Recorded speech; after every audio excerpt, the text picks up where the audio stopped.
There is a specific kind of silence that fills a house when you realize that the people living inside it do not love you, but rather, they love what you can provide for them. And for the last 15 years, I had been deaf to that silence, masking it with the noise of my own generosity and the desperate, pathetic hope that I had finally found a family that saw me as a father and a husband rather than a walking bank account. My name is Arthur, and at 72 years old, I thought I had seen the worst of human nature during my 40 years in corporate contract law in downtown Chicago, dismantling hostile takeovers and mediating vicious boardroom feuds where brothers would stab brothers in the back for a 0.5% increase in stock options. But nothing, absolutely nothing, prepared me for the cold, calculated surgical precision with which my stepdaughter, Jessica, and my wife, Alina, dissected my heart while keeping a firm grip on my wallet. I sit here now in my study, the mahogany desk cool under my trembling hands, looking at the wedding invitation that sits like a piece of debris from a shipwreck, an invitation to a ceremony that I financed for a daughter I raised at a venue I secured, and yet I am told in no uncertain terms that my presence is neither required nor desired. It starts, as these things often do, with a joyous announcement that blinds you to the red flags waving violently in your face. And if you are listening to this and thinking that you are too smart to be duped, too cynical to be taken advantage of by family, I ask you to pause for a moment and look at the people you support, really look at them and ask yourself if they are smiling at you or at the credit card in your pocket, because trust me, the difference is microscopic until it is too late. When Jessica got engaged to Mark, a young man who worked in consulting, a term I have learned often means having rich parents in a tailored suit but no actual marketable skills, I was overjoyed, genuinely and foolishly overjoyed, because I had stepped into Jessica's life when she was 12 years old, a sullen, confused girl whose biological father had abandoned her and a leaner for a younger woman and a life of backpacker hostels in South America, never paying a dime of child support, never sending a birthday card, effectively vanishing from the face of the earth. I took that bruised, angry little family and I wrapped them in stability. I moved them from a cramped two-bedroom apartment in the suburbs to my estate in Lake Forest. I paid for the braces, the private tutoring, the summer camps, the unexpected medical bills when Alina had her scare with the thyroid issues. And eventually I paid the tuition for Jessica's degree at a private liberal arts college that cost more per semester than my first house. I did it all without a second thought because that is what a father does, and even though she never called me dad, always sticking to a polite but distant Arthur, I told myself that respect was enough, that love would show itself in the milestones, and walking her down the aisle was the milestone I had been secretly cherishing for over a decade. The wedding planning began 18 months ago, and right from the start, the budget was, shall we say, ambitious, escalating from a reasonable affair to something that looked like a coronation for minor European royalty, with Jessica insisting that everyone gets married at the Rosecliff Mansion in Newport or the Plaza in New York, eventually settling on a historic, exclusive vineyard estate in Napa Valley that required a buyout of the entire property for the weekend. I remember sitting at the dining table, the morning sun hitting the stack of glossy brochures, and feeling a slight tightening in my chest, not because of the money. I have done well for myself, very well, but because of the assumption, the absolute lack of hesitation with which Alina slid the contract toward me, pointing to the deposit line with a manicured nail and saying, "It's a lot, Arthur, but she's only going to do this once, and we want it to be perfect, don't we?" I looked at Jessica, her eyes wide and expectant, and I saw a glimmer of that little girl I had raised. So I signed the check for the deposit, $25,000, just to secure the date, telling myself that being the provider was my role, my joy, my way of ensuring they were happy. If you have ever been the person in the family who writes the checks, let me know in the comments if you ever feel a strange mixture of pride and resentment, a feeling that you are buying affection rather than earning it, because as the months went on, that feeling grew from a whisper to a scream. The exclusion was subtle at first, masked as consideration for my busy schedule, with Alina saying things like, "Oh, Arthur, you don't need to come to the floral consultation, it's going to be boring for you, just hours of looking at hydrangeas and peonies, we'll handle it." And I would nod, grateful to avoid the tedium, not realizing that I was being slowly erased from the process. Then came the dress fitting, a moment I knew was traditionally for the mother and bridesmaids, but I had hoped to at least drive them there to take them to lunch afterward to be part of the excitement, but they left early in the morning while I was still having coffee, Alina leaving a breezy note on the counter saying, "Gone to the city for the dress. Don't wait up for dinner, we're celebrating with the girls." And I sat there in the silence of my large, expensive kitchen, feeling a pang of loneliness that I couldn't quite articulate. The bills, however, never failed to arrive on my desk with clockwork precision. Invoices for a custom lace veil imported from France, for a 10-piece live orchestra because a DJ was too tacky for Jessica's vision, for a 5-course tasting menu featuring Wagyu beef and lobster flown in from Maine, and every time I raised a gentle eyebrow at the cost, asking if perhaps we really needed customized silk napkins for every guest, Jessica would pout, her eyes welling with instant tears. And Alina would step in as the protector, saying, "Arthur, please, don't ruin this with your corporate penny pinching, this is her dream day." I was the villain for asking questions, the hero for signing the checks, and the ghost in every other aspect of the planning. The first real crack in the facade, the moment where I should have stood up and stopped the madness, Happened about 3 months ago during a dinner with Mark's parents, the consultant's family, who were charming, old money types from Connecticut who smiled a lot but never seemed to reach for the check, operating under the unspoken assumption that as the father of the bride, the burden was mine. We were at a high-end steakhouse, the kind where the lighting is dim and the waiters wear tuxedos, and the conversation turned to the ceremony details. Mark's mother, a woman who wore pearls the size of grapes, leaned in and asked Jessica, "And who will be walking you down the aisle, darling? It's such a pivotal moment." My heart swelled slightly, a reflexive pride, and I sat up straighter, preparing to make a self-deprecating joke about trying not to trip over her train, when Jessica hesitated, her fork hovering over her salad, her eyes darting to Mark, then to her mother, and finally briefly past me as if I were a piece of furniture. "We're actually still deciding on the flow of the ceremony," Jessica said, her voice tight. "We want it to be very modern, very unique, so we might just do things differently." I felt a cold drop in my stomach, a physical sensation of dread, because differently in that tone of voice usually meant without Arthur. But I didn't say anything. I didn't want to cause a scene in front of the in-laws, so I took a sip of my wine and let the conversation drift to the honeymoon in the Maldives, which of course I had also paid for. The drive home that night was quiet, the air in the car thick with unsaid words, and when I finally asked Alina in the privacy of our bedroom, "Is there something I should know about the ceremony, about walking Jessica down the aisle?" she sighed, the long, weary sigh of someone dealing with a petulant child, and said, "Arthur, don't make this about you. Jessica is just stressed. She loves you, she appreciates you, just let her figure it out." Appreciates me, that was the word she used, not loves, not respects, but appreciates. The way you appreciate a reliable dishwasher or a good tax accountant, and I lay awake that night staring at the ceiling, wondering when I had become a utility rather than a person. The months rolled on, the wedding date approaching like a freight train, and the costs ballooned to a staggering $150,000, a sum that could have paid off a mortgage, funded a scholarship, or bought a small business, but instead was being poured into a 6-hour party for people who, I was beginning to realize, barely tolerated my existence.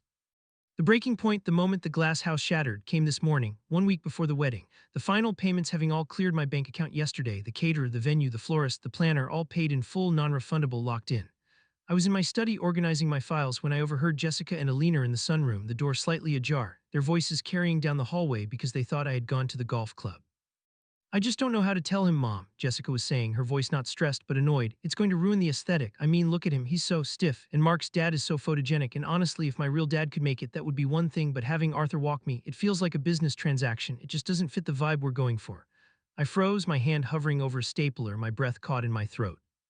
"I know, honey," Alina replied, and her voice, the voice of the woman I had cherished for 15 years, was soothing, conspiratorial. "But you have to handle it delicately. He's paid for everything. We can't upset him until after the wedding or he might pull the plug on the honeymoon funds. Just tell him it's a feminist statement or something. Tell him you want to walk yourself part of the way and have Mark meet you. Just keep him off the aisle." I felt a wave of nausea so violent I had to grip the desk to keep from falling over. It wasn't just the rejection, it was the strategy. They had discussed it, they had planned it, they were managing me like a volatile asset. I wasn't the father, I was the investor, and they were the board of directors plotting to oust the founder after the IPO. I stood there listening to them laugh about something else, maybe the floral arrangements or the playlist, completely oblivious to the fact that they had just ripped the soul out of the man in the next room.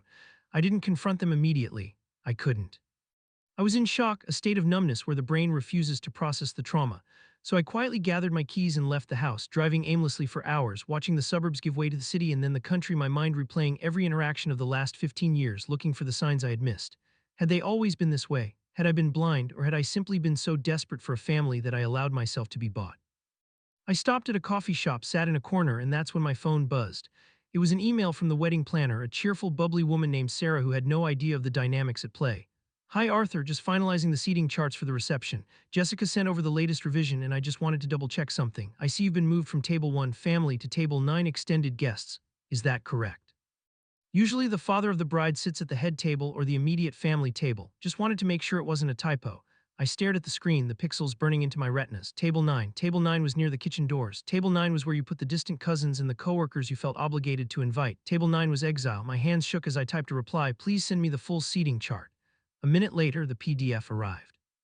I opened it and zoomed in. There at table 1, the head table, sat Jessica, Mark's parents, Alina, and a name I hadn't seen in 15 years, David, her biological father, the man who had abandoned her, the man who had never paid a cent. He was listed at the head table next to Alina. And there I was, Arthur, the man who paid $150,000, relegated to table 9, seated next to Mark's college roommate and a guest.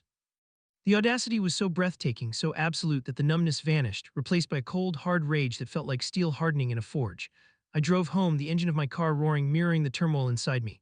When I walked into the house, they were in the living room surrounded by last-minute wedding clutter. They looked up, smiling, innocent. "Arthur, you're back. We were just talking about the rehearsal dinner on Friday," Eleanor said, beaming. I looked at them, really looked at them, and I saw strangers. "We need to talk," I said, my voice steady, betraying none of the earthquake inside me. "About the seating chart." Jessica's face went pale just for a second before she composed herself. "Oh, that," she said, waving a hand dismissively. "Yeah, Mom and I talked about it. Since my dad, my real dad David, is actually going to make it. He flew in from Argentina yesterday. We thought it would be only right to have him at the head table. You know, for the photos, it's important to me to have my biological parents together for the big day. We didn't think you'd mind. You're not really into the spotlight anyway, right? And table 9 is great. It's closer to the bar," she laughed, a nervous, tinkling sound that grated on my nerves like sandpaper. "So," I said slowly, "David is coming, the man who left you, the man who hasn't called you on your birthday in a decade. He's sitting at the head table." "He's my father, Arthur," Jessica snapped, her tone shifting from dismissive to aggressive. "You can't understand the bond. Blood is thicker than money. Just because you paid for the wedding doesn't mean you own me. You've always tried to buy my affection, and frankly, it's exhausting. I want my real dad there, and if you can't handle sitting at table 9 and being a gracious host, then maybe you shouldn't be in the photos at all. Maybe you should just stay in the background like you usually do." Leaner chimed in, placing a hand on my arm. "Arthur, be reasonable. David has had a hard life. He wants to make amends. This is his chance to reconnect. You've had her for 15 years. Let him have one day. Don't be selfish." Selfish. The word hung in the air, heavy and toxic. I had paid for the roof over their heads, the clothes on their backs, the food in their stomachs, and the wedding of the century, and I was being called selfish for wanting to sit at the table with the family I had supported. I looked at Alina, the woman I had loved, and I saw the calculation in her eyes. She was hedging her bets. She wanted the wealthy husband to pay the bills and the bad boy ex-husband to relive her youth with at the wedding. I was the safety net and David was the excitement. "I see," I said, and a strange calm washed over me. "So to be clear, I am not walking you down the aisle. I am not sitting at the family table. I am not to be in the main photos, but I am still paying for it." Jessica rolled her eyes. "Oh my God, Arthur, stop throwing the money in my face. Yes, you paid for it. That was your gift. A gift means you don't attach strings to it. You're being incredibly toxic right now. Honestly, if you're going to be this negative, maybe you shouldn't even come to the ceremony. Just come to the reception later when you've cooled down. It would be less awkward for Dad anyway." Banned from the ceremony. The sentence hung there. I was being uninvited to the wedding I funded, told to show up later like a servant coming to clean up the mess. "Is that what you want?" I asked, looking at Alina. "You want me to skip the ceremony so David is comfortable?" Alina bit her lip, looking down. "It might be for the best, Arthur, just to keep the peace. You know how tense you get." I nodded. "Okay, I understand." I turned around and walked out of the room, up the stairs to my study. I heard them exhale in relief downstairs. I heard Jessica say, "God, he's so dramatic. At least he didn't put up a fight. I told you he's a pushover." They thought it was over. They thought I was going to go into my study, sulk, and then put on my tuxedo and sit at table 9 and write them another check for a house down payment next week. They thought they had won. But as I closed the heavy oak door of my study and sat down at my desk, I wasn't sulking. I pulled out the master contract for the vineyard venue. I pulled out the catering agreement. I pulled out the floral contract. I looked at the clauses I had inserted, the standard clauses a man with 40 years of contract law experience puts in everything he signs, clauses about force majeure, clauses about cancellation rights, and most importantly, clauses about the primary client. I was the primary client, not Jessica, not Alina, me. My signature was on the bottom line. My credit card was on the file. I looked at the clock. It was 4:00 p.m. on a Tuesday. The wedding was Saturday. The contract stated that cancellations made within 7 days were non-refundable, which I knew. I didn't care about the money anymore. The money was ashes, but there was another clause, a clause about change of authorized access. I picked up the phone. I didn't call Jessica. I didn't call Alina. I dialed the number for the venue manager, a man named Stefan who I had tipped generously during the site visit. "Good afternoon, Stefan," I said, my voice smooth, professional, the voice of the man who used to tear corporations apart. "This is Arthur. I have a rather urgent update regarding the event this Saturday." "Mr. Arthur, so good to hear from you," Stefan chirped. "We are all set for the big day. The wine shipments just arrived." "That's excellent," I said. "However, there has been a change in plans. I need to exercise my right as the contract holder to make a significant adjustment to the guest list and the access permissions for the property." "Of course, sir. What do you need?" Stefan asked, sounding slightly confused. I took a deep breath. "I need you to listen very carefully, Stefan, because what I am about to tell you is going to change everything.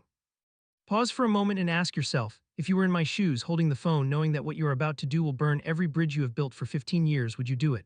Would you scorch the earth or would you swallow your pride one last time? Because I realized in that moment that I didn't want justice. I wanted total, absolute devastation."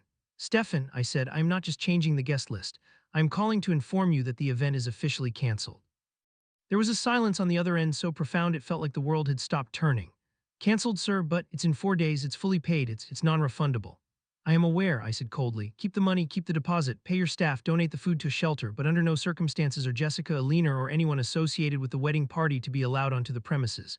If they show up, they are trespassing. I want security at the gate. And I want you to send the cancellation email to the bride.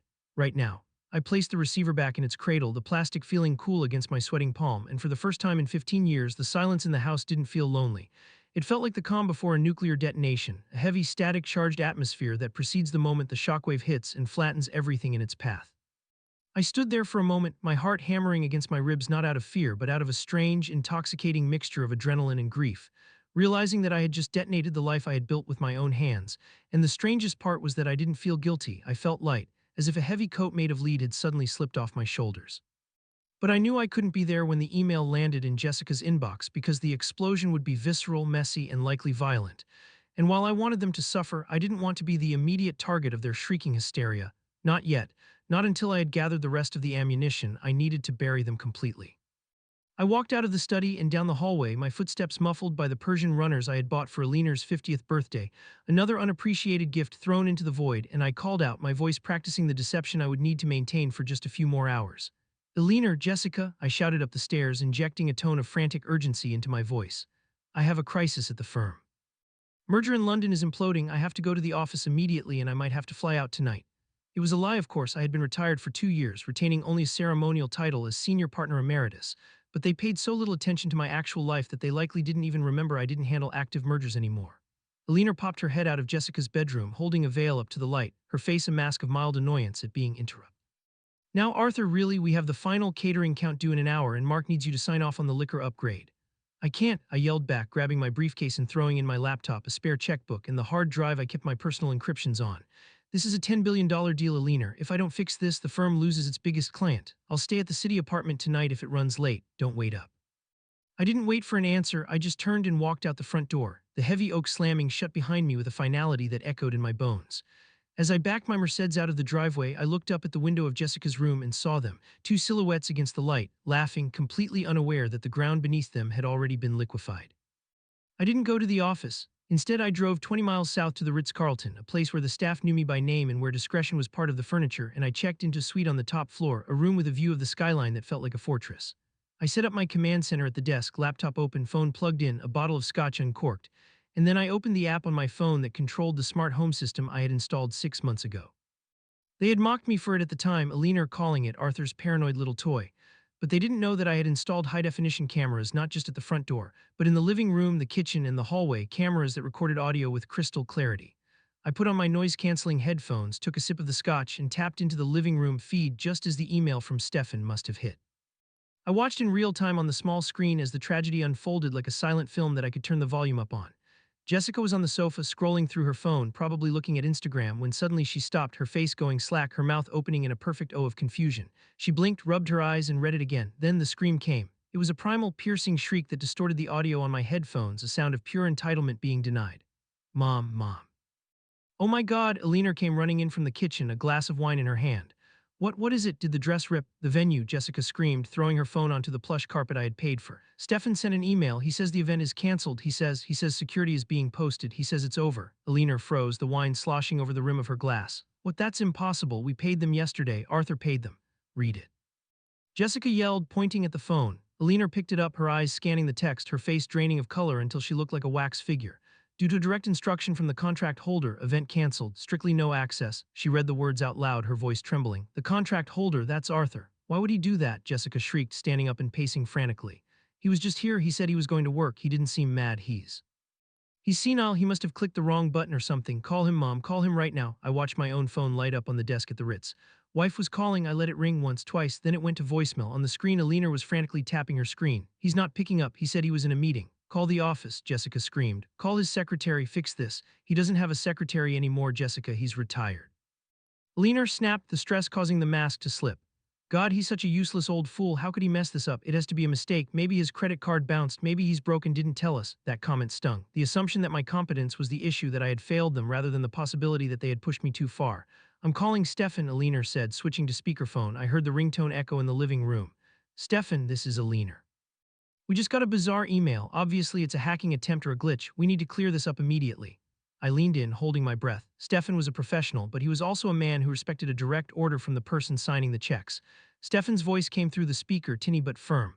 Mrs. Alina, I am afraid there is no glitch. I spoke to Mr. Arthur personally less than an hour ago. He was very clear, the event is canceled.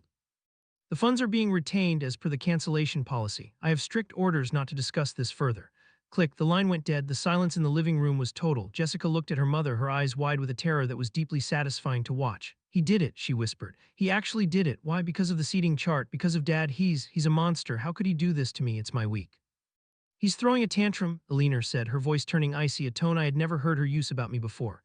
He's trying to control us. He thinks if he pulls the plug, we'll come crawling back and beg him to walk you down the aisle. It's a power play. That sick, manipulative old bastard. Pause for a second. Have you ever heard someone you love describe you with such venom, twisting your boundaries into abuse?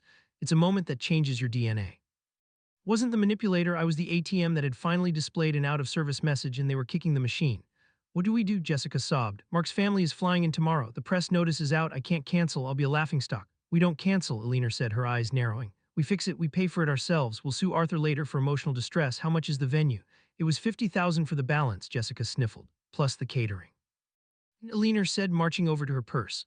I'll put it on the platinum card, the one Arthur gave me for emergencies. This is an emergency.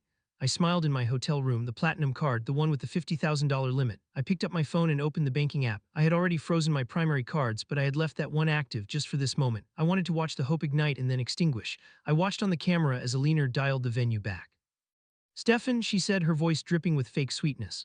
Listen, Arthur is clearly having a mental episode. We are going to rebook right now. I have a credit card ready. Charge the full amount. Just reinstate the booking. She read the numbers out. I waited. On the screen, I saw her face fall. Declined. That's impossible. Try it again. She read it again. Declined, but it has a zero balance. She tried a different card. Declined. She tried a third. Declined. He froze them, Eleanor whispered, dropping the phone onto the table as if it were red hot. He froze everything. He didn't just cancel the wedding. He cut us off. Jessica let out a wail that sounded like a wounded animal and collapsed onto the sofa. I hate him. I hate him. I wish he was dead. Don't say that, Eleanor hissed, but not because she defended me. If he dies now, the estate goes into probate and we might be locked out for months. We need him alive. We just need him. Compliant, and there it was, the truth, naked and ugly. They didn't want a husband or a father. They wanted a liquidity provider, but the show wasn't over. The doorbell rang. I checked the front door camera.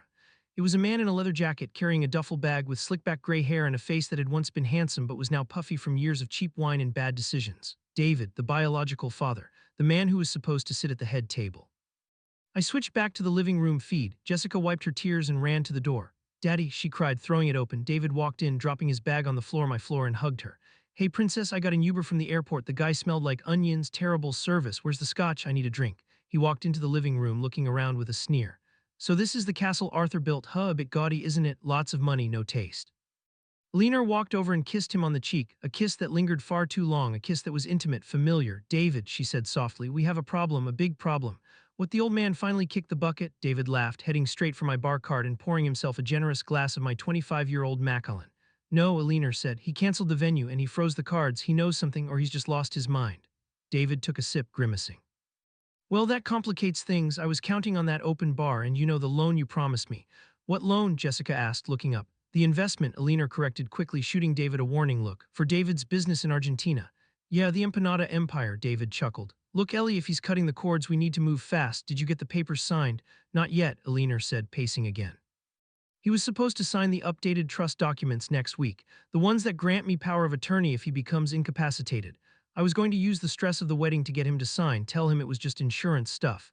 I felt a cold chill run down my spine that had nothing to do with the air conditioning. Power of attorney. They weren't just using me, they were planning to take control of me. They were setting the stage to declare me incompetent, perhaps pack me off to a facility and drain the accounts at their leisure. This wasn't just a bad marriage, this was a conspiracy. Well, he's gone now, David said, flopping onto my favorite leather armchair and putting his muddy boots up on the ottoman. Where is he? He said he went to the office, Eleanor said, but the office is closed. He's probably at a hotel or drinking himself into a stupor at that country club. Good, David grinned. Tim, stay there. Listen, if the venue is canceled, screw it. Have the party here. This place is huge. We can get some kegs, order some pizzas, call it a rustic chic wedding. The important thing is that I'm here, right? Jessica looked horrified. Pizzas, Daddy, I have Vogue covering this. I can't have a backyard barbecue. You can if it's all you got, sweetheart, David said. Besides, once we get Arthur out of the picture permanently, you can have a do-over wedding in a year, a real one. Out of the picture permanently. The words hung in the air. I zoomed in on the camera feed. Eleanor didn't flinch. She didn't scold him. She just poured herself another glass of wine and sat down next to him, her hand resting on his knee. We have to be smart, David. If he's suspicious, he might change the will. We need to find out where he is and smooth this over. I need to play the worried wife. Don't worry, David said, looking around the room with greedy eyes. I'm not going anywhere. In fact, since I gave up my hotel room to save cash, assuming Arthur was paying, I'm crashing here tonight. Which room is the master? David, you can't sleep in Arthur's bed, Eleanor giggled, a sound that made my stomach turn. Why not? David smirked. He's not using it. Besides, it's been 20 years since we caught up properly. I tore the headphones off my head and threw them onto the desk, my hands shaking so violently I nearly knocked over the scotch bottle. The betrayal was absolute. It wasn't just financial, it wasn't just emotional, it was total. Eleanor and David were lovers, or they were about to be. They were plotting to take my home, my money, and my autonomy, and they were laughing about it in my own living room while drinking my whiskey. I stood up and walked to the window, looking out at the city lights, breathing heavily. I needed to calm down. Anger is a useful fuel, but panic is an engine killer. I needed a plan. A plan that went beyond just canceling a wedding. I needed to excise a cancer. I walked back to the desk and picked up my phone. I didn't call the police, not yet. Adultery isn't a crime and neither is being an ungrateful leech. But fraud, conspiracy, that was different. I opened my laptop and logged into the cloud account that Alina didn't know I had access to, her private backup. I started downloading everything. Emails between her and David dating back 6 months. Texts where they discussed the Arthur problem. Plans for a house in Argentina bought with Arthur's retirement. And then I found it, a folder labeled medical. I opened it expecting to see her thyroid records. Instead, I found PDF scans of my own medical records, but they were annotated. There were notes in the margins in Alina's handwriting. Dr. Evans says memory loss is a symptom of early onset dementia. Need to exaggerate Arthur's forgetfulness to the doctor next visit. Check interactions between heart meds and sleeping pills can cause confusion. My blood ran cold. She wasn't just waiting for me to die, she was actively trying to build a case for my incompetence. She had been gaslighting me for months, moving my keys, hiding documents, telling me I had forgotten conversations we never had, all to plant the seed that I was losing my mind. And she was doing it so she could invoke the power of attorney she was trying to get me to sign. This was attempted conservation abuse. This was criminal. I saved the folder to my encrypted hard drive. Then I picked up the landline in the hotel room and dialed a number I hadn't used in years. It was 9:00 p.m., but I knew he would be awake. Goldman, a gruff voice answered. Saul, I said, it's Arthur, I need you. Saul Goldman was the nastiest, most ruthless divorce attorney in Chicago. He was a man I had battled across the aisle for decades, a man who didn't just win cases, he destroyed the opposition so thoroughly that they thanked him for leaving them with the clothes on their back. We had a mutual respect born of bloodsport. Arthur, Saul's voice shifted, sounding intrigued. I thought you were retired, playing golf and spoiling the grandkids. To what do I owe the pleasure? I'm not retired tonight, Saul, I said, my voice dropping to a low growl. I have a case for you. Who's the client? Saul asked, the sound of a lighter clicking in the background.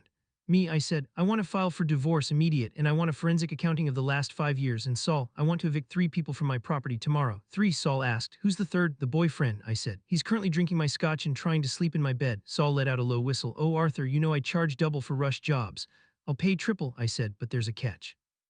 I don't just want to serve them papers, I want to hurt them, I want to strip them of everything. The wedding is in 4 days, I want to serve them at the rehearsal dinner. No, wait, a dark idea formed in my mind, a way to maximize the humiliation, a way to make sure that everyone, Jessica's friends, Mark's family, the society snobs, saw them for exactly what they were. Actually, Saul, I said, don't evict them yet, let them stay in the house, let them think they've won. Let them think I'm just a senile old man hiding in a hotel, prepare the papers, but we're going to serve them on Saturday. Saturday, Saul asked, but you said the wedding was canceled. The venue is canceled, I said, watching the screen where David was now drunkenly trying to put his arm around Alina. But the show is just beginning. I'm going to let them scramble. I'm going to let them try to salvage it, and then when they think they've pulled it off, I'm going to drop the hammer. You're a sick man, Arthur, Saul chuckled, a sound like dry leaves crunching. I'm in, meet me at my office at 7:00 a.m., bring the hard drive. I hung up the phone and looked back at the screen. David and Alina were moving towards the stairs. My stomach clenched, but I forced myself to watch, to witness the desecration of my marriage bed, because every second of footage was evidence and every ounce of pain was fuel. I would not sleep tonight. I would sit here drinking my scotch, watching the woman I loved betray me with a man who had abandoned his own child, and I would plan the most meticulous, devastating dismantling of a family that Chicago had ever seen. If you think I'm being too harsh, if you think I should just walk away and cut my losses, tell me, what is the price of 15 years of your life? What is the going rate for a father's love that was thrown in the trash? Because as far as I was concerned, the price was everything they had and everything they ever hoped to have. I turned off the lights in the hotel room, leaving only the glow of the monitors, the blue light illuminating my face as I began to type out the timeline of their destruction. The betrayal was deep, yes, but the retribution would be bottomless. The sun that rose over Chicago the next morning was blindingly bright. A stark, indifferent illumination that felt less like the start of a new day and more like an interrogation lamp turned directly onto the wreckage of my life. And as I sat on the edge of the hotel bed, still wearing yesterday's clothes, staring at the empty bottle of scotch, I realized that the hangover pounding in my skull was the least of my problems compared to the sickening clarity that had taken residence in my mind. I had not slept, not really, just drifted in and out of a shallow, nightmare-riddled doze where images of Alina and David laughing in my kitchen played on a loop. But now, with the city waking up below me, the time for wallowing was over and the time for surgical extraction had begun. I showered, scrubbing my skin until it was red as if I could wash away the feeling of being touched by 15 years of lies, shaved with a steady hand that surprised even me, and put on a fresh suit that I had the hotel valet press overnight, transforming myself from the heartbroken husband back into Arthur the litigator, the man who used to make CEOs sweat through their Italian silk shirts. I arrived at Saul Goldman's office at 6:55 a.m., 5 minutes early, because in my world, being on time is late and being early is the only way to catch the opposition sleeping.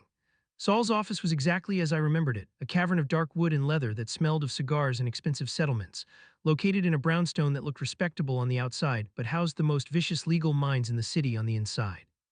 Saul was there looking like a toad in a bespoke suit, his eyes sharp and devoid of pity, which was exactly what I needed. Arthur, he grunted, not standing up, gesturing to the chair opposite him. You look like hell, but your voice on the phone sounded like money. What have you got? I didn't waste time with pleasantries. I pulled the encrypted hard drive from my briefcase and slid it across the mahogany desk. Everything, I said, my voice rasping slightly. Emails, texts, financial records, and video footage from inside the house that confirms adultery, conspiracy to commit fraud, and intent to manipulate a vulnerable adult. Saul raised an eyebrow, his interest piqued. Vulnerable adult, that's their angle, I explained, feeling the bile rise in my throat again. They're building a case that I'm senile, early onset dementia. They want to trigger the incapacity clause in my trust to get power of attorney. They've been gaslighting me, Saul. Moving my keys, changing passwords, telling me I forgot conversations. It's all in there. Saul plugged the drive in, his face illuminated by the blue glow of the screen, and for the next hour the only sound in the room was the clicking of his mouse and the occasional low whistle of disbelief. While he read, his forensic accountant, a young, terrifyingly efficient woman named Chloe, came in to crunch the numbers I had pulled from the bank. Mr. Sterling, Chloe said, looking at a spreadsheet on her tablet, you said you suspected they were after your money, but I don't think you realize how far gone it already is. I felt a cold knot tighten in my stomach. What do you mean? I checked the accounts. The main investment portfolio is intact. The main one, yes, Chloe said, sliding the tablet toward me. But look at the household expenses account, the one Mrs. Sterling has access to for maintenance and emergencies. You have a standing transfer of $20,000 a month going into it, plus the credit cards. Look at these withdrawals. I squinted at the lines of data. Consulting fee DR Holdings. Logistics support BA Ventures, thousands of dollars siphoned out in increments of $2,000 and $4,000 just under the radar of immediate suspicion if you weren't looking closely. Who is DR Holdings? I asked, though I already knew the answer. David Ramirez, Chloe said. We ran a quick check. It's a shell company registered in Delaware, but the bank account is in Miami, and from there the money moves to an account in Buenos Aires. Over the last 5 years, she has funneled approximately $450,000 to him. I sat back, the air leaving my lungs. $450,000, that wasn't just helping an ex. That was a salary, that was funding a lifestyle. I had been paying the man who was now sleeping in my bed to live comfortably for half a decade while I worked. It gets worse, Saul said, turning his monitor around. Read this email thread from last month, subject line, the nursing home option. My hands shook as I leaned in. It was an email from Alina to Jessica. I spoke to Dr. Evans again. If we can get Arthur admitted for a 72-hour psych hold due to aggressive behavior or confusion, it fast-tracks the conservatorship. There's a facility in Rockford that specializes in memory care. It's cheap, Arthur won't like it, but it's secure. Once he's in, we have control of the liquid assets immediately. I stared at the words, feeling a horror that was so profound it felt like a physical blow. Rockford, a cheap facility. They weren't just going to steal my money, they were going to lock me away in a warehouse for the unwanted elderly, drugged and forgotten, while they lived in my house and spent my life savings. If you're listening to this and you have elderly parents or you are getting older yourself, I want you to pause and check your legal documents, check who has power over you, because the people who claim to love you the most are sometimes the ones measuring you for a coffin. They were going to put me in a cage, I whispered, the reality sinking in. They were going to bury me alive. Saul leaned forward, his eyes gleaming. But they didn't, and now we have them. This email proves malicious intent. It proves conspiracy. Arthur, we can destroy them. We can file for an emergency protective order, freeze every asset they have access to, and sue them for fraud, emotional distress, and breach of fiduciary duty. But here's the thing, if we file now, they get notified, they lawyer up. The wedding drama stops, but the legal war begins. No, I said, a plan forming in my mind, cold and sharp as a scalpel. I don't want to stop the drama, I want to amplify it. The wedding is Saturday. Today is Wednesday, they think I'm gone. They think I'm a confused, angry old man hiding in a hotel. Let's give them that. What do you mean? Saul asked. I'm going to go silent, I said. I'm going to let them think they've won, let them scramble to host this backyard wedding at my house, let them invite all their guests, let them spend money they don't have on my emergency card, which I will unfreeze for exactly 48 hours. Let them dig the hole so deep they can never climb out. And then I looked at Saul on Saturday right before the ceremony when everyone is seated when the music starts. That's when we serve them, and that's when I come home. Saul smiled, a shark sensing blood in the water. I love it, but we need to cover your bases. You need an independent psych evaluation immediately, today, to prove you are of sound mind. So when they try to claim you're crazy, we slam a certificate of sanity on the judge's desk. Done, I said. I spent the rest of the day in a whirlwind of appointments. A psychiatrist who confirmed my cognitive faculties were sharper than most 40-year-olds, a cardiologist to document my physical health, and a notary to sign a revocation of all previous powers of attorney, appointing Saul as my proxy instead. By 4:00 p.m., I was back at the Ritz, back at my command center, watching the screens. What I saw on the monitors made my blood boil, but I forced myself to watch, documenting every infraction. The house, my sanctuary, had been turned into a construction zone. Since the vineyard was canceled, they were indeed trying to host the wedding at the estate. Trucks were parked on my lawn, their tires tearing up the pristine Kentucky bluegrass I had spent years cultivating. A tent rental company was hammering stakes into the ground, right through the irrigation lines I had warned Alina about 1,000 times. I watched as Jessica directed the workers, pointing imperiously, acting the lady of the manor. "No, put the dance floor over there by the rose bushes. If you have to cut them back, just do it," she yelled. My rose bushes, the ones I had planted in memory of my mother. I watched as a worker took a hedge trimmer to them, decimating 20 years of growth in seconds. I gripped the edge of the desk, my knuckles white. "Patience, Arthur," I whispered to myself. "Every rose is another $10,000 in the lawsuit." Then I saw Mark, the groom, arrive. He looked harried, carrying boxes of wine. He walked up to Jessica. "Babe, are you sure about this? My parents are freaking out. They called the vineyard and found out it was canceled by Arthur. They're asking why." "Tell them Arthur is sick," Jessica snapped, not even looking at him. "Tell them he's having a breakdown. We're doing it here to accommodate him, make me look like the good daughter. Say I sacrificed my dream venue to be close to my ailing stepfather." The audacity was breathtaking. She was spinning her humiliation into heroism. "But is he here?" Mark asked, looking around nervously. "Mom says he hasn't come back." "Who cares?" Jessica said. "If he shows up, we'll handle him. If he doesn't, even better. We'll say he's too unwell to come downstairs. Just get the wine inside." And Mark, "Don't be a wimp. We're getting this house eventually anyway. Think of this as a housewarming party." Mark nodded, the spineless coward, and carried the wine inside. I realized then that he wasn't a victim. He was a co-conspirator, or at least a willing beneficiary of the theft. He knew the money came from me, he knew the house was mine, and he was perfectly happy to dance on my grave as long as the champagne was cold. I decided then that Mark would not be spared. He would go down with the ship. To seal the trap, I picked up my phone and did the hardest thing yet. I sent a text to Alina. I kept it short, pathetic, and exactly what she wanted to hear. "Alina, I'm sorry about yesterday. I don't know what came over me. I'm confused. I'm checking into a wellness spa for a few days to clear my head. Please, just handle the wedding. I'll try to be there if I feel up to it. I unblocked the credit card. I just want peace." I hit send and watched the screen. In the living room, Alina's phone buzzed. She picked it up, read it, and a slow, predatory smile spread across her face. She showed it to David, who was predictably pouring another drink. "He folded," she laughed. "He's at a spa. He admits he's confused. He unblocked the card." "Perfect," David grinned. "The old fool is probably sitting in a robe somewhere crying. Use the card, Ellie. Upgrade the catering. Let's burn through that limit before he changes his mind." I watched them high five, high five. Like teenagers who had just successfully shoplifted a candy bar, except they were stealing my life. Thursday and Friday passed in a blur of surveillance and strategy. I watched as they transformed my home into a nightclub. They moved my furniture into the garage, tossing my antique leather armchairs onto the concrete floor without covers. They hired a DJ who set up his speakers on my mahogany dining table. They brought in caterers who took over the kitchen, using my pots and pans, treating my home like a public hall. I saw Mark's parents arrive on Friday evening for the rehearsal dinner. They were stiff, uncomfortable, looking around the house with judgment. "It's a bit improvised, isn't it?" Mark's mother sniffed, looking at the tent in the yard. "It's a labor of love," Alina lied smoothly, playing the role of the saintly wife. "Arthur is upstairs resting. He's been very difficult lately. Dementia, we think. It's been so hard on Jessica, but she insisted on having the wedding here so he could watch from the window." "Oh, you poor dear," Mark's mother cooed, clutching Alina's hand. "You are a saint to deal with that." I sat in the hotel room eating room service, feeling a cold fire burning in my chest. A saint. She was painting herself as a martyr while actively plotting my institutionalization. The rehearsal dinner was a boisterous affair.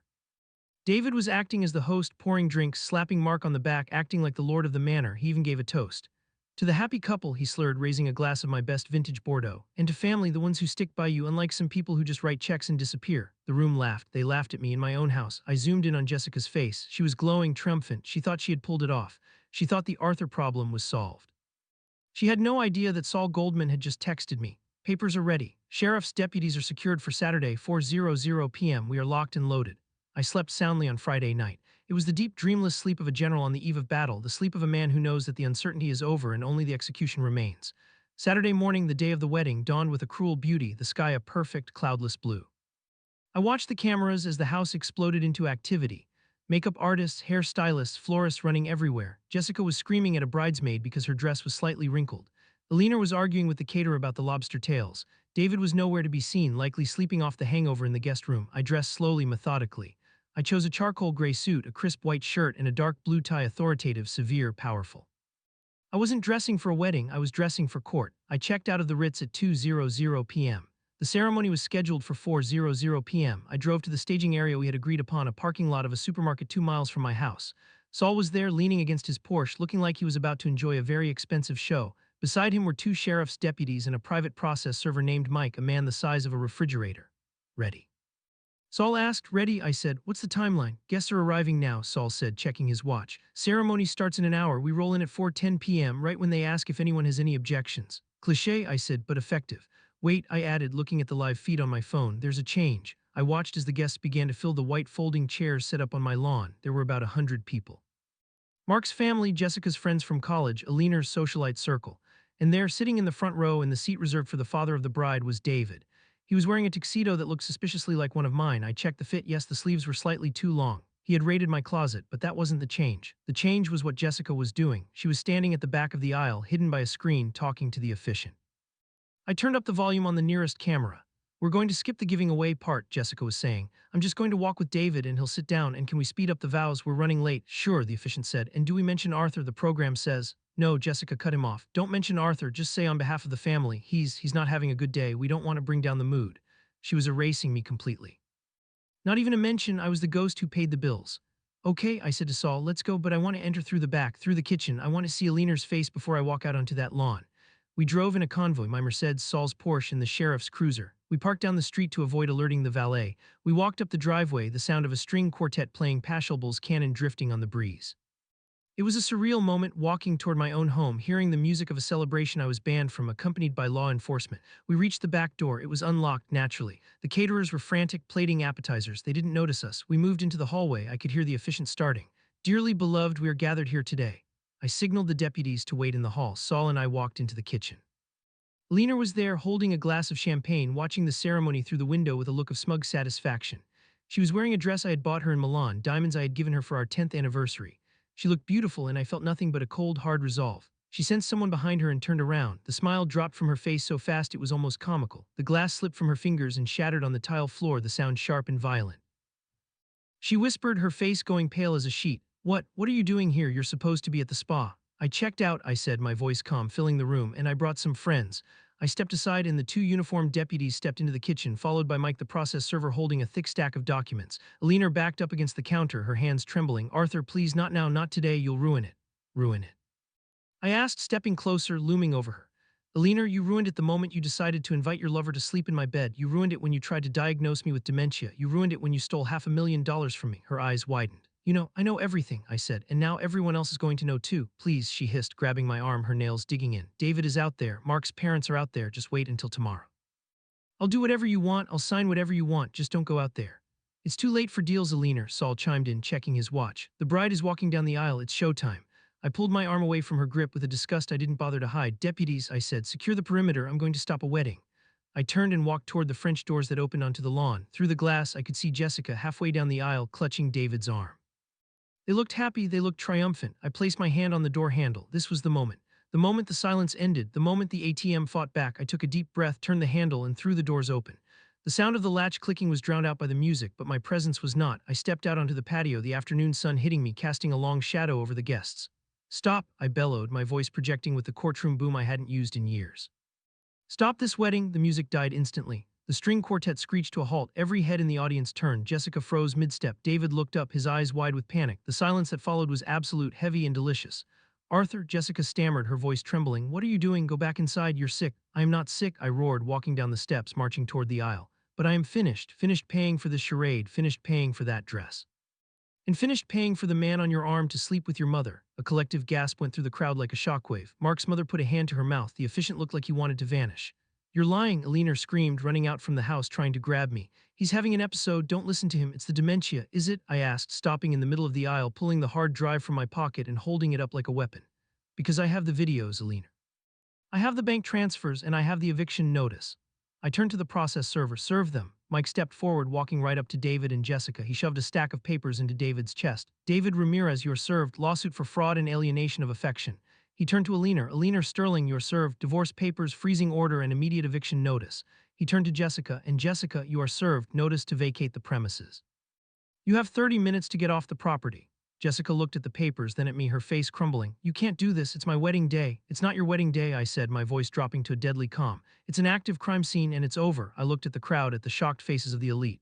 I apologize for the inconvenience, I said smoothly. But this event was funded by stolen money. I suggest you all leave before the sheriff starts taking witness statements. I pointed to the driveway where the police cruiser lights were now flashing, visible to everyone. The panic that ensued was instantaneous and chaotic, but I didn't watch the guests. I watched David, who looked like a rat trapped in a corner. You crazy old bat, David snarled, dropping Jessica's arm and stepping toward me, his fists clenched. You think you can humiliate me? I don't think, I said, standing my ground. I know, David lunged. It was a mistake. David lunged at me with the desperate, sloppy coordination of a man who has spent his life thinking the world owes him a living and is terrified to find the debt collector standing at his door. But before his fist could even graze the fabric of my suit, the air was filled with the kinetic blur of motion as the two sheriff's deputies, men who deal with domestic disturbances and violent drunks for a living, intercepted him with a professional efficiency that was almost beautiful to watch. One moment David was airborne, a snarl of entitlement twisted onto his face, and the next he was face down in the grass, the very grass he had insulted earlier, with a knee pressed firmly into the small of his back and his arm wrenched behind him at an angle that made him yelp in a high-pitched, pathetic tone that silenced the remaining whispers of the crowd. Stay down, hands behind your back.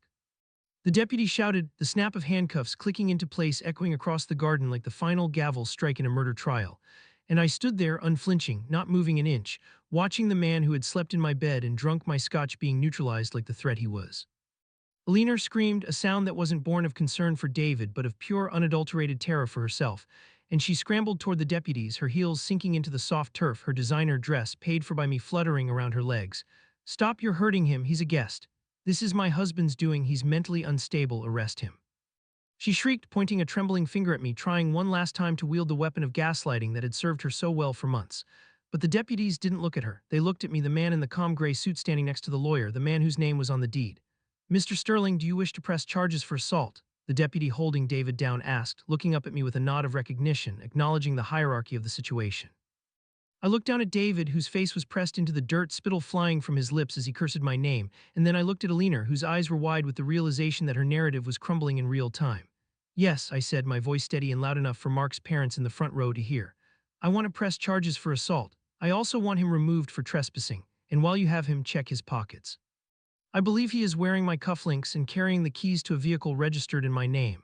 You petty old bastard, David screamed from the ground, struggling against the cuffs. I'll sue you, I'll take everything. You have nothing to take, David, I said coldly, and after today you won't even have your freedom. The deputy hauled David to his feet, dirt smearing the tuxedo that was indeed mine, a custom Armani I hadn't worn in years, and began to march him toward the cruiser parked in the driveway, the flashing red and blue lights reflecting off the terrified faces of the wedding guests who were now standing up, clutching their purses, realizing that this was not a piece of performance art but a very real, very ugly family disintegration. Pause for a moment and ask yourself, if you were in that audience watching the father of the bride have the best man arrested, would you stay and watch the train wreck or would you run? Because to my satisfaction, most of them stayed, paralyzed by the sheer spectacle of it, their morbid curiosity overriding their social graces. Jessica was standing at the altar, or rather the wooden arch decorated with my stolen roses, and she looked like a statue of shock, her bouquet hanging limp in her hand, her eyes darting between me and the police car swallowing her biological father. She didn't run to David, she didn't scream for him. She just stood there, calculating the damage to her reputation, realizing that the Instagram photos of this moment would not be garnering likes but pity. Mark, the groom, the coward, had stepped back, putting distance between himself and Jessica, a physical manifestation of his spinelessness that I made a mental note to exploit in about 5 minutes. Alina, seeing David taken away, pivoted instantly, her survival instinct kicking in with the ferocity of a cornered rat. She composed her face, smoothed her dress, and walked toward me, tears streaming down her cheeks, fake tears. I knew the difference now and reached out a hand. Arthur, she sobbed, her voice trembling with a fabricated vulnerability. Oh, Arthur, thank God you're here, David. He forced his way in, he threatened us. I was so scared, I didn't know what to do. He made us say those things, he made me send those emails. I was trying to protect you. The audacity was so breathtaking it almost commanded respect. She was trying to rewrite history in front of 100 witnesses, trying to throw her lover under the bus to save her access to my bank account. The crowd murmured, confused by this new twist, wondering if perhaps the poor woman really was a victim. Stop, I said, raising a hand, not letting her touch me. Do not come any closer, Alina. Saul Goldman stepped forward, handing me a manila envelope. She's claiming coercion, Saul said loudly, addressing the crowd as if he were in a courtroom. A bold strategy. However, it contradicts the 6 months of email correspondence between Mrs. Sterling and Mr. Ramirez, detailing their affair, their joint bank accounts in the Cayman Islands, and their specific plans to have Mr. Sterling committed to a mental health facility in Rockford. I pulled the papers from the envelope blow-ups of the emails, printed on large cardstock for easy viewing. I held one up. Date, August 12th, I read aloud. From Alina to David, don't worry about the old fool. He's signing the trust update next week. Once we have power of attorney, we can dump him in the home and sell the estate. I can't wait to be with you in Buenos Aires. I turned the card so Mark's mother, a woman who wore pearls and judged everyone, could see it clearly. Is this the email of a coerced woman, Alina? I asked. Alina froze, her mouth opening and closing like a fish on dry land. The crowd gasped. The murmur turned into a buzz of outrage. Mark's mother stood up, her face flushed with indignation. Is this true? She demanded, looking at Alina. Did you really plan to commit Arthur? We thought he was sick. You told us he was violent. He is, Alina shrieked, abandoning the victim act and snapping back to rage. He's twisting everything. He's paranoid. He hacked my accounts. That's illegal. Arrest him for hacking. I didn't hack anything, I said calmly. You used my family's shared cloud account. You backed up your betrayal to my server. It's not hacking, Alina, it's stupidity. I turned my attention to Jessica, who was finally walking down the aisle toward us, her face a mask of furious tears. You ruined my wedding, she screamed, stomping her foot like the toddler she emotionally remained.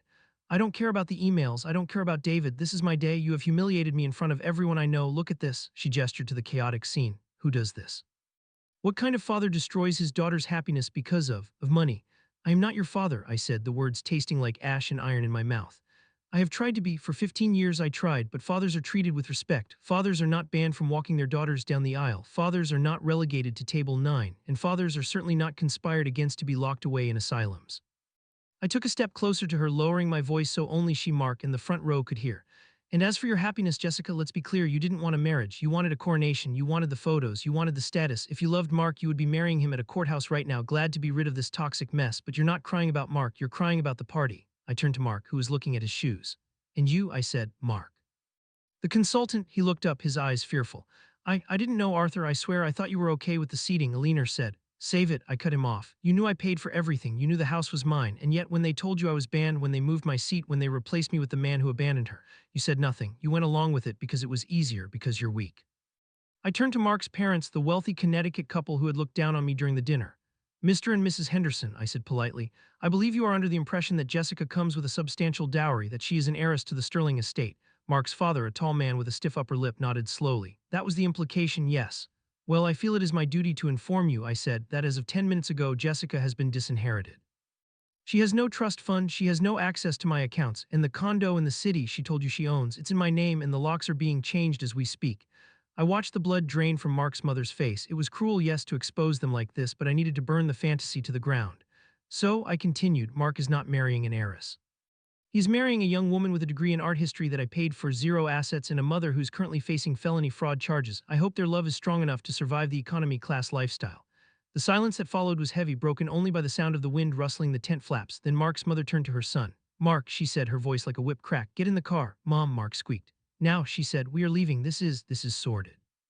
But the wedding, Jessica wailed, grabbing Mark's arm. We're supposed to say vows. Mark looked at his mother, then at the furious, tear-stained face of his bride, and then at me. He pulled his arm away from Jessica. I can't, he stammered. Not like this, I need to think. He turned and walked away, following his parents toward their rental car. Jessica stood there, abandoned at the altar for the second time in her life, once by her father and now by her groom, and let out a scream that was so raw, so filled with shattered entitlement that I almost felt a pang of pity. Almost. But then I remembered the nursing home brochure. I remembered the Table 9 assignment, and the pity evaporated. You can't leave. Jessica screamed at the retreating backs of the guests, who were now fleeing the scene en masse, checking their phones, probably texting the gossip to everyone in Chicago. Come back, the food is here, we have lobster. But nobody turned back. The show was over and the reviews were going to be brutal. Now it was just me, Saul, the deputies, the caterers who were awkwardly packing up the lobster, and the 2 women who had tried to destroy me. Mike, the process server, stepped forward again. Ladies, he said, his voice deep and bored. As per the eviction order served 10 minutes ago, you have exactly 20 minutes remaining to vacate the premises. The sheriff's deputies are here to enforce the removal. You can't kick us out, Alina spat, her face now a mask of pure venom. This is my home, I have rights, I have marital rights, I've lived here for 15 years. And you tried to defraud the owner, Saul interjected. Which violates the morality clause of your prenuptial agreement, which, if you recall, stipulates that any attempt to defraud the primary asset holder voids all residency claims immediately. It's ironclad, Alina, I wrote it. Alina looked at Saul, then at me. She realized finally that she had been outplayed. She had focused so much on the emotional manipulation that she had forgotten she was married to a man who read fine print for a living. Where are we supposed to go? She whispered, the fight draining out of her. I don't know, I said. Maybe you can use the miles on your credit card. Oh wait, I canceled those too. Perhaps David has room in his Uber. You are evil, Jessica hissed, wiping snot from her nose. You are a bitter, lonely, evil old man. You're going to die alone in this big house and no one will care. I might die alone, I said, feeling a strange sense of peace settling over me. But I will die with my dignity. And I will die knowing that I didn't let parasites feed on me until the end. I checked my watch. 19 minutes. I suggest you start packing. You can take your clothes and your personal toiletries. Anything bought with the joint account in the last 6 months stays as it is considered evidence in the pending fraud investigation. You're keeping my clothes, Jessica shrieked. Only the ones bought with stolen money, I said, which, looking at your wardrobe, is most of them, but I'm feeling generous. Take what you can carry in 2 suitcases each, the rest stays. I'm not going anywhere. Jessica sat down on one of the white folding chairs, crossing her arms. Drag me out. I looked at the deputies. One of them, a burly sergeant named Miller, stepped forward. Ma'am, if you refuse to leave voluntarily, you will be arrested for trespassing and obstruction. We will place you in handcuffs and transport you to the county jail. Do you really want to spend your wedding night in a holding cell? Jessica looked at the deputy, then at the empty aisle, then at her mother. The reality of physical force was something she had never encountered in her sheltered, funded life. She stood up, trembling. I hate you, she said to me. I will hate you forever. That is your privilege, I said. Now go. They ran into the house. I stayed outside. I didn't want to watch them scavenge through their rooms. I didn't want to see the tears or the panic. I trusted the deputies to handle it. I sat down in one of the chairs, the one at the head of the aisle where David was supposed to sit. I watched the sun beginning to dip lower in the sky, casting long golden shadows across the lawn. The caterers were loading the truck. One of them, a young man, walked up to me tentatively. Sir, what should we do with the cake? It's a 5-tier lemon chiffon. It's already cut. I looked at the massive cake standing under the gazebo, a monument to excess. Is it good? I asked. It's delicious, sir, the caterer said. Leave a slice for me and Mr. Goldman, I said, and take the rest to the local fire station. Tell them Arthur Sterling sent it. Yes, sir. Saul walked over and sat in the chair next to me, loosening his tie. Well, he said, taking a deep breath of the cooling air. That was efficient, brutal, but efficient. I don't think I've ever seen a wedding dismantle that quickly. Usually it takes at least until the reception. They did it to themselves, Saul, I said, feeling a wave of exhaustion hit me. I just turned on the lights. You know this isn't over, Saul warned, his voice low. The divorce will be messy. Alina will fight for every penny. She'll play the victim to the press. She'll say you were abusive. She'll try to get that competency hearing anyway. Let her try, I said. I have the emails, I have the videos, and I have the money. I'm ready for a war, Saul. For the first time in years, I feel like I have a purpose. We sat there in silence for a few minutes. Then the front door opened. I turned to look. Alina and Jessica were coming out, dragging 2 suitcases each, looking disheveled and broken. The deputies were escorting them. They didn't look back. They didn't stop to curse me. They just walked to Alina's car, a Range Rover that I technically owned but would let them keep for now just so they could leave, and threw their bags in. As they drove away, the tires kicking up gravel, I felt a physical weight lift off my chest.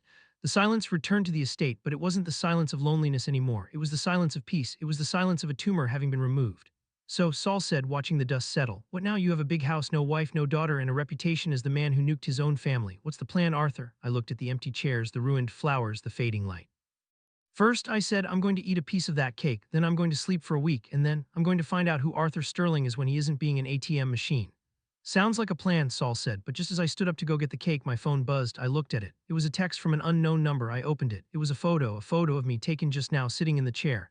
The angle was from the bushes at the edge of the property. The text below it read, you think you won, but you have no idea who David really is. You didn't just arrest a deadbeat. You messed with the wrong people. Check your bank account again, Arthur, the offshore one. My blood ran cold. I looked at Saul. We missed something. What? Saul asked, sensing the shift in my mood. David, I said. He's not just a failed businessman. Who is he really? I opened my banking app, the one for the offshore holding company I kept secret even from Alina. The one with my retirement nest egg. It was logging in slowly. The loading wheel spun. Then the balance flashed on the screen. $0. I stared at it. It's gone, I whispered. Saul, the offshore account. It's empty. Impossible, Saul said. Alina didn't have access to that. No, I said, realizing the horror of the truth. But David wasn't just her lover. He was the distraction. While I was watching Alina, someone else was watching me. I looked toward the bushes where the photo was taken. The leaves were rustling. Someone was still there. Deputies, I shouted, pointing to the tree line. There's someone in the woods. The adrenaline kicked back in. The war wasn't over. The battle of the wedding was won, but the enemy had flanked me. I had evicted the leeches, but I had let the shark into the tank, and now I was broke, alone, and being watched. Part 5, I muttered to myself as the deputies ran toward the trees. It's going to be a bloodbath. The deputies sprinted toward the tree line with their hands on their holsters, their boots crunching heavily on the gravel and then thudding against the soft earth of the forest floor, while I stood frozen on the patio, the phone in my hand feeling like a grenade that had just had the pin pulled, staring at that zero balance on the screen and feeling a terror so cold and absolute that it momentarily eclipsed the triumph of the last hour.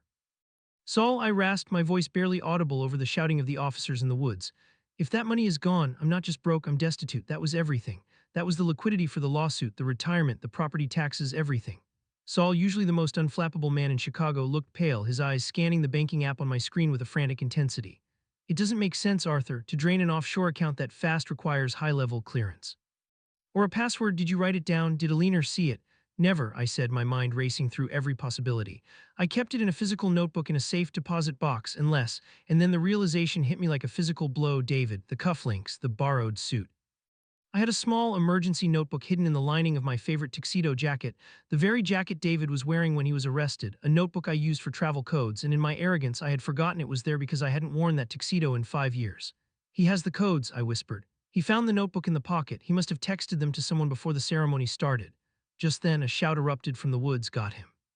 Stop resisting, and moments later the two deputies emerged from the shadows dragging a young man, maybe 25, dressed in black tactical gear that looked like it was bought at a surplus store, holding a high-tech looking tablet and a directional antenna. They hauled him onto the lawn, throwing him down next to the scattered white chairs of the wedding. It wasn't a master criminal. It was a kid, a terrified, sweating kid with acne scars and a piercing in his eyebrow. Who are you? I demanded, marching over to him, my fear transmuting back into rage. And where is my money? The kid looked up, shaking. I didn't take it, I swear, I just sent the command. I'm just the IT guy. David paid me $5,000 to monitor the network and execute the transfer when he gave the signal. The signal? Saul asked, stepping in. The text, the kid stammered. He texted me go right before he walked down the aisle. He sent a photo of a page from a notebook. I just ran the script. Where did the money go? I roared, grabbing the kid by his collar, shocking the deputies who stepped forward to restrain me. Where is it? It went to the crypto wallet David set up, the kid cried. It's gone, it's on the blockchain, you can't reverse it. I let go of him, staggering back, feeling the world spin. $4 million. Vaporized into invisible coins in the hands of a con artist sitting in a police cruiser. I looked at Saul. It's over, I said, my voice hollow. I won the battle, but I lost the war. They have the money. Saul looked at me, then at the kid, then at the tablet lying on the grass. A slow, shark-like smile began to spread across his face. Arthur, he said softly, do you remember when you hired Chloe, my forensic accountant, on Wednesday? Yes, I said, confused. She analyzed the household accounts. She did more than that, Saul said, picking up the kid's tablet and tapping the screen. When we saw the suspicious activity on your network, the glitch you mentioned, Chloe suspected a keylogger. She didn't remove it because she wanted to see who was watching, but she did something else. She installed a mirror protocol on your banking portal. I stared at him. A what? A redirect, Saul said, showing the screen to the trembling hacker. You didn't log into the Banco Santander offshore account, son. You logged into a sandbox simulation Chloe built, a dummy site. It looked real. It accepted the codes, it even showed the balance. But when you hit transfer, you didn't move money, you just sent a ping to the FBI Cybercrimes Division. The kid's face went white. No, that's impossible. The encryption keys matched. They matched the dummy. Saul laughed, a dry barking sound. Arthur, check your real account, not through the app on your phone, which is compromised, but call the bank directly. My hands were shaking so hard I could barely hold the phone to my ear as I dialed the private client number for the bank in the Caymans. After 3 agonizing minutes of security questions, the banker came on the line. Mr. Sterling, he said, his voice smooth and professional. How can I help you? My balance, I choked out. Please tell me the balance. One moment, yes, sir. The balance is $4,250,000. We did notice a failed access attempt from a suspicious IP address 10 minutes ago, but the two-factor authentication blocked it. Is everything all right? Tears, hot and stinging, pricked my eyes. Yes, I whispered. Yes, everything is fine. Lock the account. No access until I appear in person. I hung up and looked at the hacker, then at Saul. I didn't cheer. I didn't scream. I just let out a breath that I felt I had been holding for 15 years. It's safe, I said. They didn't get a dime. The deputies handcuffed the hacker, whose name turned out to be Kevin, a local community college dropout David had met at a bar, and added him to the collection of criminals leaving my estate that day. The sun finally set, casting the ruined wedding venue in a twilight blue, and as the last police cruiser rolled away, leaving me and Saul standing amidst the wreckage of the white chairs and the wilting flowers, I realized that the silence was finally truly mine. But the story doesn't end with the arrest, because if you think the legal system is fast, you have never tried to divorce a narcissist who has nothing left to lose. The next 6 months were a war of attrition, a grueling, muddy trench warfare fought in the sterile courtrooms of Cook County. Alina, true to her nature, didn't go quietly. She hired a lawyer who worked on contingency, a billboard attorney who smelled like cheap cologne and desperation, and she countersued for everything.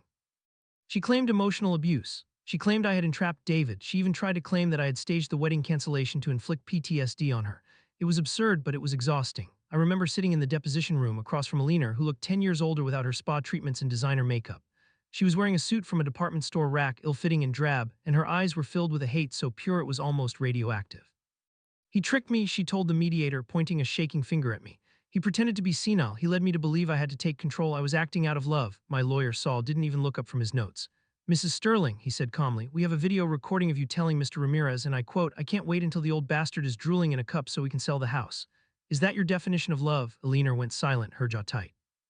The video evidence was the nail in the coffin, but the financial evidence was the dirt poured on top. Chloe, the forensic accountant, traced every penny Alina had stolen. The $450,000 sent to David, we sued for it. The jewelry I bought her, we classified it as marital assets purchased with funds commingled with fraud proceeds. The judge, a stern woman named Judge Reynolds who had zero patience for gold diggers, ruled in my favor on almost every count. The divorce was finalized on a rainy Tuesday in November.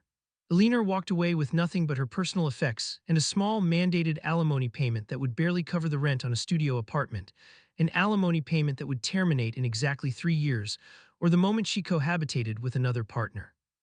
And since David was currently serving a 5-year sentence for grand larceny, assault, and computer fraud at the Stateville Correctional Center, her romantic options were limited. But the most satisfying and heartbreaking moment came from Jessica. About 3 months after the wedding fiasco, I was at the estate supervising the movers. I had decided to sell the house. It was too big, too full of ghosts. I wanted a penthouse in the city, something sleek and modern, with a doorman and no lawn to maintain. I was packing up my study when the intercom buzzed. I looked at the screen. It was Jessica. She was standing at the gate, looking soaked in the rain, no umbrella, wearing a coat that looked threadbare. I hesitated. Part of me, the father part that had raised her since she was 12, wanted to buzz her in, give her a hot tea, and ask her how she was. But then I remembered the Table 9 seating chart. I remembered her standing at the altar with the man who abandoned her, erasing me from the narrative. I pressed the talk button. Yes, I said, my voice static through the speaker. Arthur, her voice was small, broken. Can I come in just for a minute? I need to talk to you. About what? I asked. I made a mistake, she sobbed. Mark left me. His parents threatened to cut him off if he stayed with me. I have nowhere to go. Mom is living in a basement apartment in Cicero. It's awful. I miss my room. I miss you, Dad. Dad, she used the word I had waited 15 years to hear. And she used it now not out of love, but out of currency. She was spending the word dad to buy her way back into comfort. It was the final transaction, and I wasn't buying. Jessica, I said, leaning against the cold marble of the entryway. You had a father. You had a father who loved you, who paid for your education, who cheered at your graduations, and who wanted to walk you down the aisle, but you fired him. You replaced him with David. But David is in jail, she cried. He's a loser, I know that now. Please, Arthur, I'm your daughter. No, I said, and saying it didn't hurt anymore. It felt like setting a broken bone. You are David's daughter. You made that choice in front of 100 people. You chose the blood that abandoned you over the man who... You have to live with that choice. I am not your safety net anymore. Arthur, she screamed, pounding on the gate. Don't do this. You can't just throw me away. I didn't throw you away, I said softly. You left. Goodbye, Jessica. I cut the feed. I watched on the monitor as she stood there for another minute, crying before turning and walking down the wet street toward the bus stop. It was the hardest thing I have ever done, but I knew that if I opened that gate even an inch, the cycle would start all over again. They would feed on me until I was a husk. I chose survival. I sold the house a week later for a record price to a young tech billionaire who wanted the land. I took my $4 million plus the proceeds from the house and I moved into a condo overlooking Lake Michigan. It's quiet here. The silence isn't heavy anymore, it's peaceful. I joined a chess club. I started consulting for a nonprofit that helps elder abuse victims, using my legal skills to protect people like me from families like mine. It turns out I'm quite good at spotting the signs. I see Alina sometimes in my peripheral vision when I'm walking through the city. Not literally her, but women like her, bitter, aging women with hard lines around their mouths looking for a mark. And I hear about Jessica through the grapevine. She's working as a receptionist at a dental office, living with 2 roommates, still paying off her student loans because I stopped the payments. It's a hard life, but it's an honest one, and maybe, just maybe, it will make a decent human being out of her eventually. As for me, I'm sitting on my balcony right now, watching the sun rise over the lake, a cup of coffee in my hand, a cup that I made myself in a kitchen that is mine, paid for with money that is safe. I am 73 years old, I am alone, but I am free, and if you are listening to this story and you feel that familiar knot in your stomach, that feeling that you are being used, that you are a wallet rather than a person, I want you to look at your loved ones and ask yourself, if the money disappeared tomorrow, would they stay? If the answer is no, then do what I did. Cancel the venue, freeze the cards, and walk away before they bury you. Because the only thing more expensive than a divorce is a life spent paying for people who don't love you. And trust me, the view from the other side of the bridge you burned is spectacular.